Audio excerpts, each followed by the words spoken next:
Voilà, balobi biso nyonso tout s'abonner na Universel TV ya Sœur Dorcas Falanga Turquie place balobi Samso buka pena mabanga o total na film mabanga yango Universel TV ya Sœur Dorcas.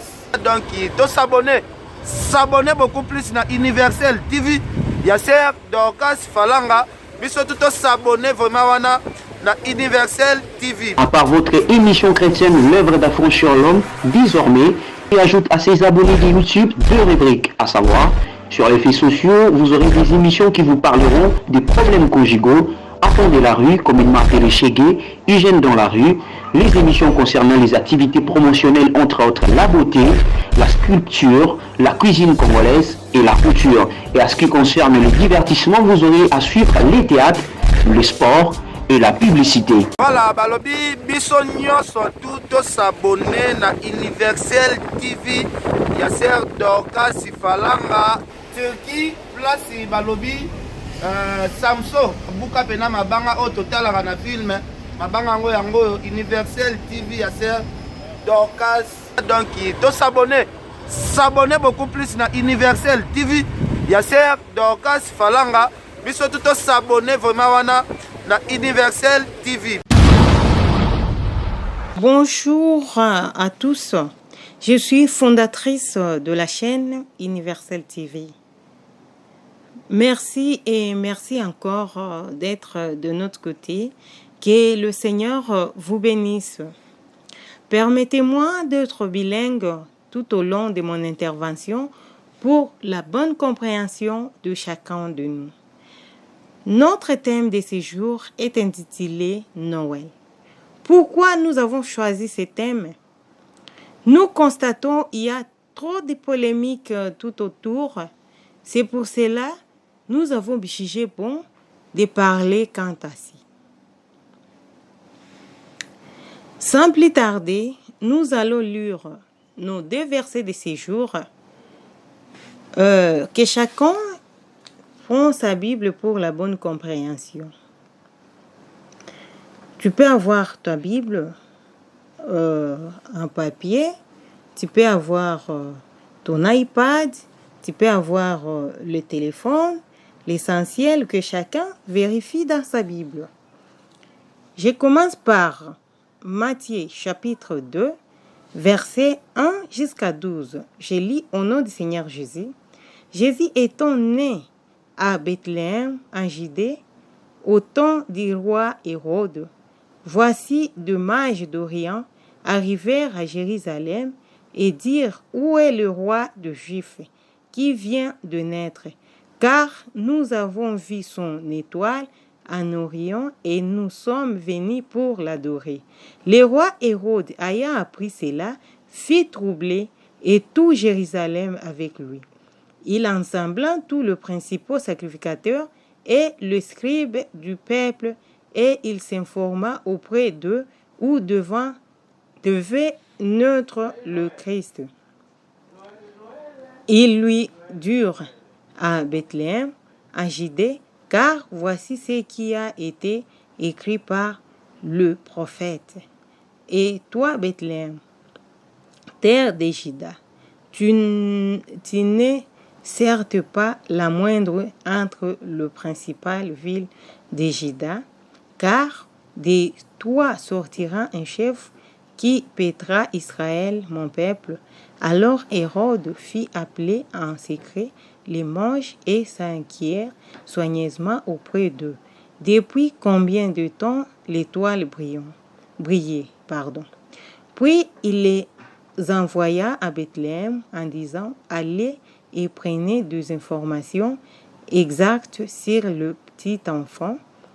Quand vous l'aurez trouvé, faites-le moi savoir, afin que j'aille aussi moi-même l'adorer. Après avoir entendu les rois, ils partirent, et voici l'étoile qu'ils avaient vue en Orient marcher devant eux jusqu'à ce que temps arrivé au-dessus du lieu où était le petit enfant. Elle s'arrêta quand il aperçut le toile, ils furent saisis d'une très grande joie.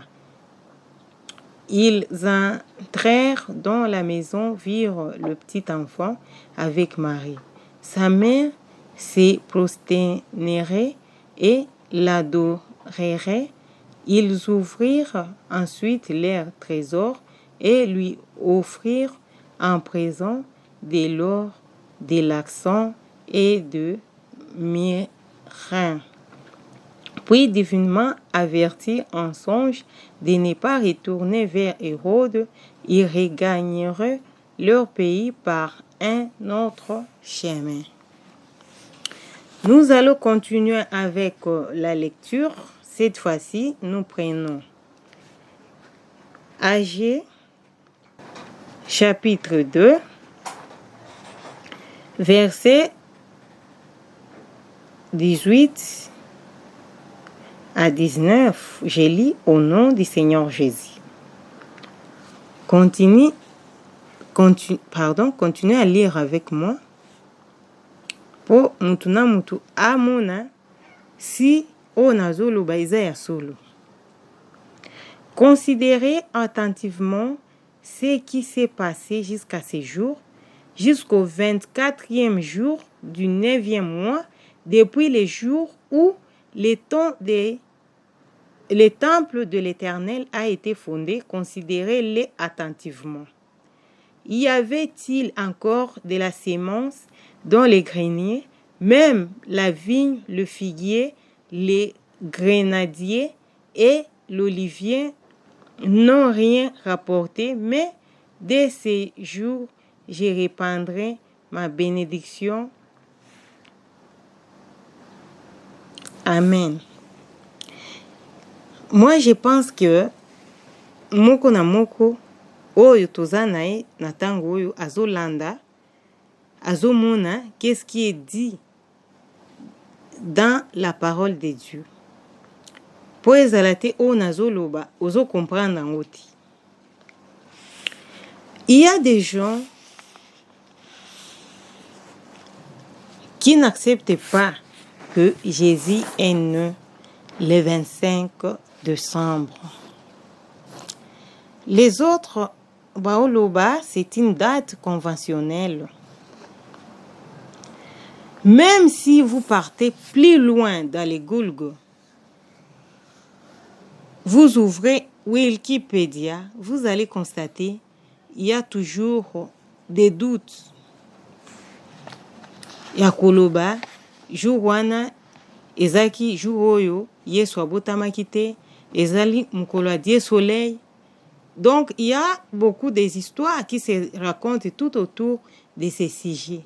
Siko lelo na kolinga kolekela révélation oyo prophète Emmanuel Dodi ayaki nango le 17 décembre 1999 ndenge aye ko révéler liloba ko fongola biso miso ba ekayo tozaki nango na miso ba coton ezaki na matoi na biso yoka te et comment yoka à travers la révélation. Toko continuer.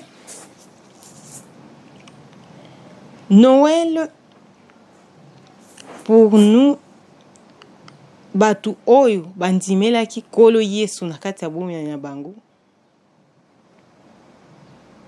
ezali jour moko ya munene. Noël, c'est une journée mémoriale, jour des souvenirs. Noël est un bienfait pour nous,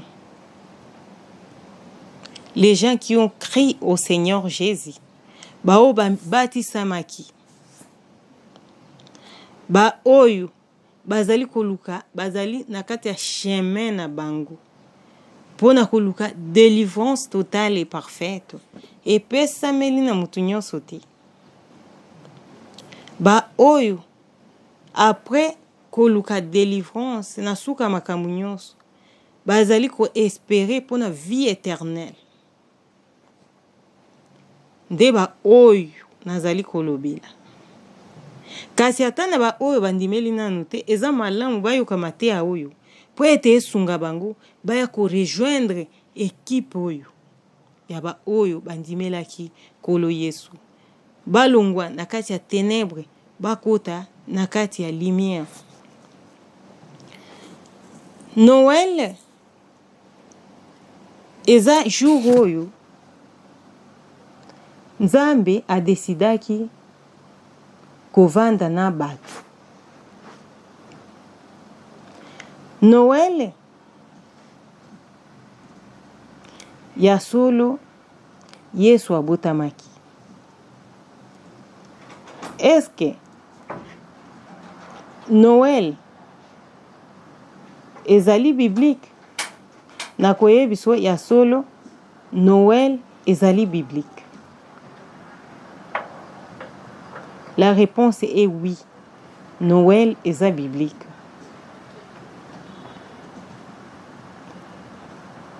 Jésus soki abotamaki na kati ya ndako ya bergerie, il y a la révélation qui se cache là-dessus.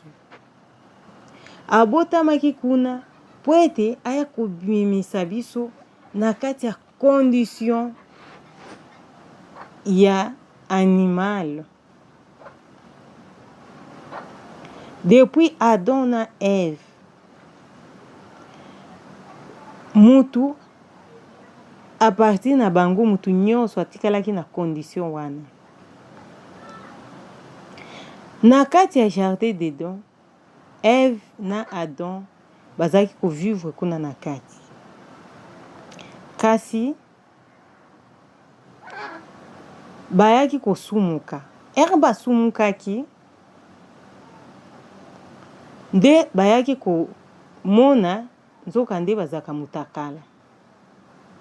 Kasi bayaki komimona baza mutakala, il fallait à tout prix se couvrir. Nde bayaki kozwa ba matiti mi couvrir nango. Bayaki komi couvrir na matiti. Matiti wana ebandaki kokauka. Nde bayaki kolatisa bango po ya nyama. Siko a partir wana nde mutu nyonso akomaki na condition ya banyama. Po okoloba nga makambo wana etali nga te, mutu nyonso etali ye. Ozala pembe, ozala mwindu, toute tendance confondue à ba race. Condition moko kaka oyo epesameli biso eza kondimela Nkolo Yesu. C'est pour cela la Bible nous dit dans Romains chapitre 9 verset 10, si tu confesses de ta bouche le Seigneur Jésus et si tu crois dans ton cœur qu'il est ressuscité entre les morts, tu seras sauvé, toi et ta famille. Donc, pour accéder esika wana, eza na condition oyo epesa emeli biso. Po ete mutu accéder na kan wana ya Nzambi.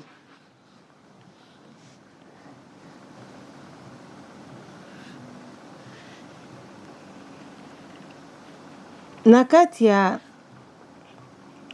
Agé chapitre 2 verset 18,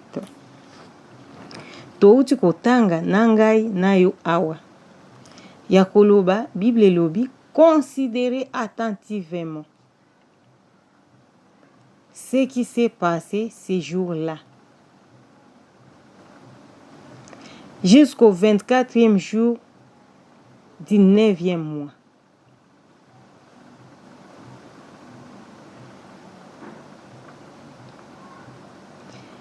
Awa eloko ekomplikaki ba Kristo, ba église songolo pakala, ezaki problème ya révélation. Pamba te Ce qui mutuami bengi mu Christ, ce qui est plus important, c'est la révélation. Parce que au risque ozwa Bible otangango et akokoma Roma pamba si tu n'as pas la révélation.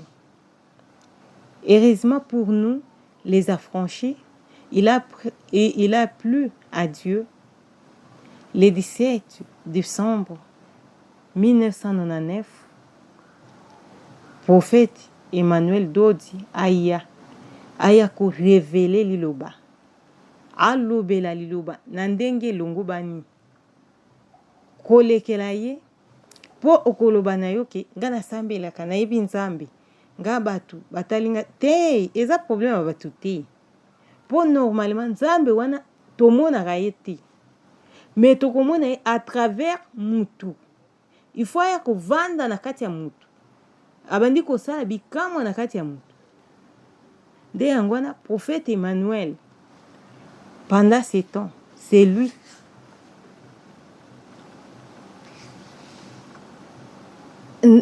Révélation à parole. Eza na kati na ye. Miso ezaki ya komona te comment mona spirituellement parlant. Matoyo ezaki ya koyoka te komo yoka. Munoko ezaki ya koloba te e komo loba.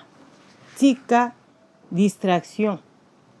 Tika ignorance ya koloba ke ngai naza na ndenge nzambe akolobelanga. Nzambe alobelaka ka mutu moko, alobelaka multitude ya batu te. Tala na temps ya Moïse. Ezaka Moïse de oyo nzambe apesaki bato en commandement pour diriger équipe nyonso azaki nango Baron et consort. Ezaki mutu moko nde azaki en tête. De même aujourd'hui, avec les fondements, avec le prophète Emmanuel Dodi. Azo fongola liloba nandenge esengeli. Awa eloko ezanga ki batu nazongeli yango lisusu, c'est la révélation. Parce que ce qui révélation ezati oza aveugle. Spirituellement parlant, oza aveugle. Okotanga Bible 10 fois, 20 fois, 30 fois, 40 fois, 50 fois et rien ne se passera. O comprendre pe eloko te makambo nyonso ekobande lekelo kaka boye kaka. O comprendre no eloko moko te. Qu'est-ce que je voulais dire par là? À travers le prophète Emmanuel Dodi, toyako yebake ba calendrier ezalaka. Ba musulman bazana ba calendrier na bango, ba juif bazana calendrier na bango, ba romain bazana calendrier na bango. Comme to salela biso nyonso eza calendrier ya ba romain. Nde to calcula ba date de naissance, ba date ya mikolo, etc. Sikoyo eloko ezangaki batu kozwa calendrier ya ba juif ko convertir yango na calendrier ya ba romain de eloko ezangaki batu. Voire même les scientifiques, les prophètes les a contredits à travers la révélation. Calcul et calendrier, vraiment ça a compliqué les gens. Baye bakite nde yangwana omoni ba mususu balobi abotamaki ba mususu balobi abotamaki te. Donc bazana précision te, mais il fallait que le prophète azala pour appeler sa génie ya liloba na yango wana chez le juif, parce que kuna na kati ya age calendrier wana ezaki par rapport à ba juif. Chez les juifs, bazana calendrier oyo mois d'avril, oyo babengi mois d'avril et pas ba juif ezali janvier na calendrier ya ba romain. Mois de mai na calendrier ya ba juif eza lokola février na calendrier ya ba romain. Mois de juin na calendrier ya bajuif ezali lokola mois de mars na calendrier ya baromain. Mois de juillet na calendrier ya bajuif ezali lokola avril na calendrier ya baromain. Mois d'août na calendrier ya bajuif ezali lokola mois de mai na calendrier ya baromain. Mois de septembre na calendrier ya bajuif ezali mois de juin na calendrier ya baromain. Mois d'octobre na calendrier ya bajuif ezali mois de juillet na calendrier ya baromain. Mois de novembre na calendrier ya bajuif ezali mois d'août na calendrier ya baromain. Mois de décembre na calendrier ya bajuif ezali mois de septembre na calendrier ya baromain.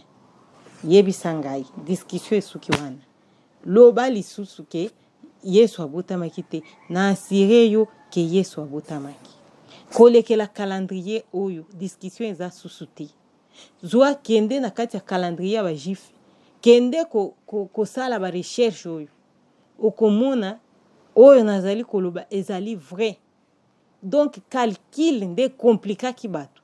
Et puis pour faire ces calculs il faut kaka ozala prophète.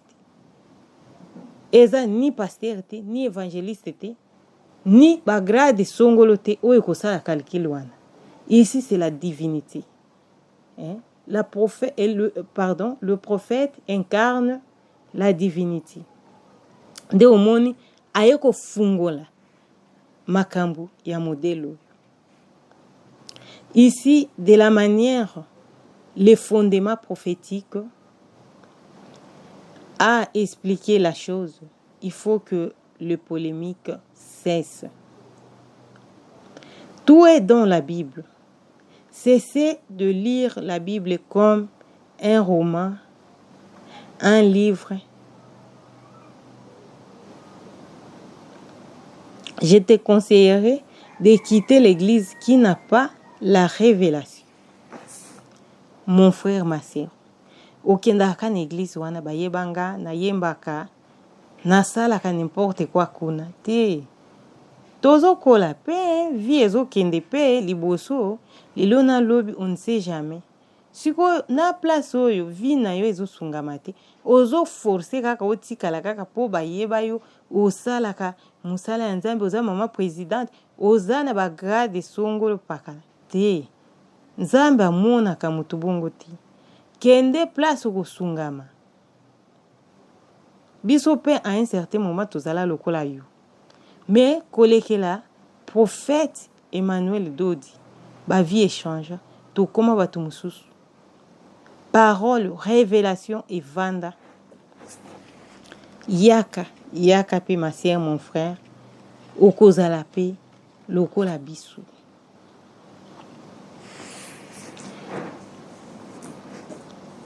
Depuis Adam jusqu'à Jésus, il y a 14 générations. Si l'ennemi a essuyé toutes les générations, Dieu aussi a mis en place le mécanisme pour que Jésus soit né. Botika kolobaki Yesu abotamaki te. Yesu abotamaki. Parce que Yesu normalement au calcul au moniao. Balobi 24e jour. 9e mois. Des calculs compliqués bato. Tango bayoki 9e mois, bazali kokende na calendrier romain. Oh, ce n'est pas calendrier romain des eaux expliqué loko wana. Wana ezali calendrier ya ba juif des eaux expliqué eloko wana. Mais Bible elobi, mon peuple périt par la manque de connaissances. Nde yango wana bazoyeba te. Awa kozala complexité, ozala pasteur, ozala évangéliste, ozala nani, yaka na makolo ya moumbu na nzambe le prophète Emmanuel Dodi. Ozala enseigner na ndenge longo bani. Ozala enseigner. Oyeba vraie parole. Siko le 24 wana ezaki le 24 ya butu poto ya kotombe na le 25 ya lobi. Donc awa Bible prouvait que Yesu abotamaki le 25.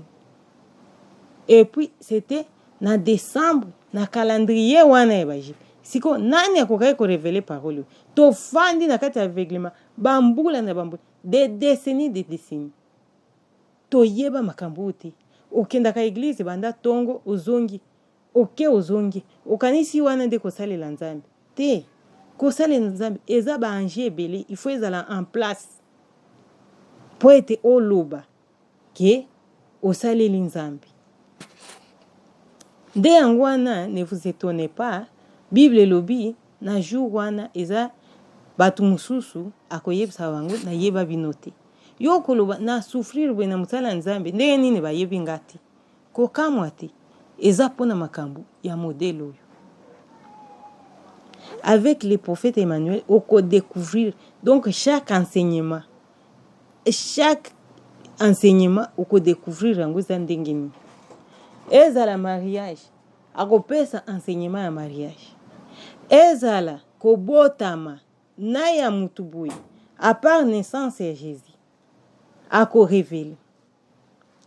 Ezala et donc na kati ya ba secteur nyonso na ba domaine nyonso enseignement ezali. Siko yo okotikala kaka isika po yebana te, je te déconseille ya kolongwa isika wana ozali. Yaka okomona oyo kolo Yesu akosala na kati ya bomoi na yo. Yeba ete o nyonso andimelaki te na kati ya bomoi na ye. Azali na kati ya ténèbre. Azali na kati ya lumière te. Kite esika wana ozali. Yaka. Yaka.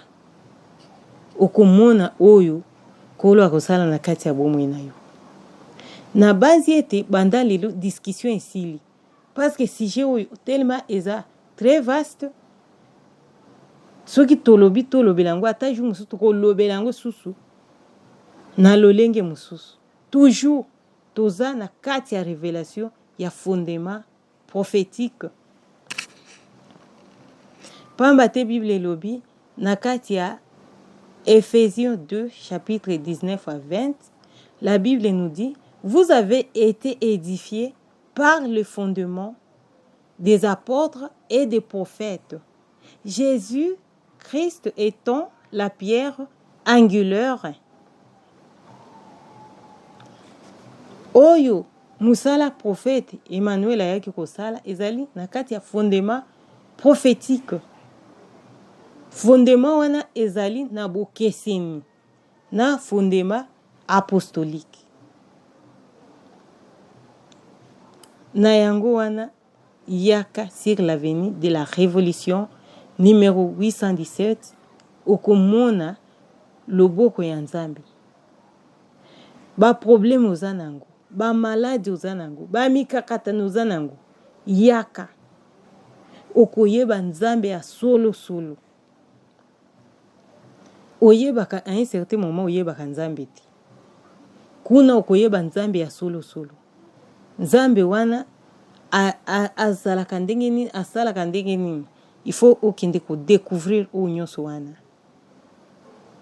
Lelo na souhaité ba abonné na biso nyonso bisika bazali bo fêter ezali Noël ya solo. Yesu abotamaki le 25 décembre. Yesu abotamaki. Même si Dieu a soleil pe événement na esalamaki jour wana biso etali biso te. Biso o etali biso ezali Yesu oyo abotamaki le 25 décembre oyo ayaki kokufela mokili mobimba humanité mobimba nde Yesu wana tozali kofete lelo. Pona ngai nafetaka beaucoup plus, nafetaka Noël que bonne année. Bonne année certes nako fete yango, mais place joie ezali makasi ezali na kati ya naissance ya Yesu. Sepela lia invité ba voisin lamba biloko bolia bo sepela Yesu abotamaki ya solo. Awa na souhaité joyeux Noël na ba abonné na biso nyonso awa na République démocratique du Congo. Na souhaité joyeux Noël na ba abonné na biso ba oyo bazali na Brazzaville, ba oyo bazali na Angola, ba oyo bazali na Zambie, ba oyo bazali na Turquie, ba oyo bazali na Los Angeles, ba oyo bazali na Europe, na Afrique mobimba. Bonne fête, bo sepela. Toza na kati ya isengo parce que Yesu abotamaki le 25 décembre. Moi je pense que soko zaka na réponse te banda lelo uzui réponse ya kopesa rabatu sur la question. Vraiment merci. Que le Seigneur vous bénisse et vous protège. Ne manquez pas à s'abonner sur notre chaîne, votre chaîne Universel TV. Et ne manquez pas à liker sur votre chaîne. Merci. Voilà, balobi biso nyonso tout s'abonner na Universel TV ya Sœur Dorcas Falanga Turquie place balobi Samso buka pena mabanga o totalaka na film mabanga yango Universel TV ya Sœur Dorcas. Donc s'abonner beaucoup plus na Universel TV ya Sœur Dorcas Falanga biso tout s'abonner vraiment wana na Universel TV. À part votre émission chrétienne l'œuvre d'affranchir l'homme, désormais, et ajoute à ses abonnés de YouTube 2 rubriques, à savoir, sur les faits sociaux, vous aurez des émissions qui vous parleront des problèmes conjugaux, enfants de la rue, comme il marque le Chégué, hygiène dans la rue, les émissions concernant les activités promotionnelles, entre autres la beauté, la sculpture, la cuisine congolaise et la couture. Et à ce qui concerne le divertissement, vous aurez à suivre les théâtres, le sport, et la publicité. Voilà, balobi biso nyonso tout s'abonner na Universel TV ya Sœur Dorcas Falanga Turquie place balobi Samso buka pena mabanga o totalaka na film mabanga yango Universel TV ya Sœur Dorcas. Donc s'abonner beaucoup plus na Universel TV ya Sœur Dorcas Falanga biso tout s'abonner vraiment wana na Universel TV.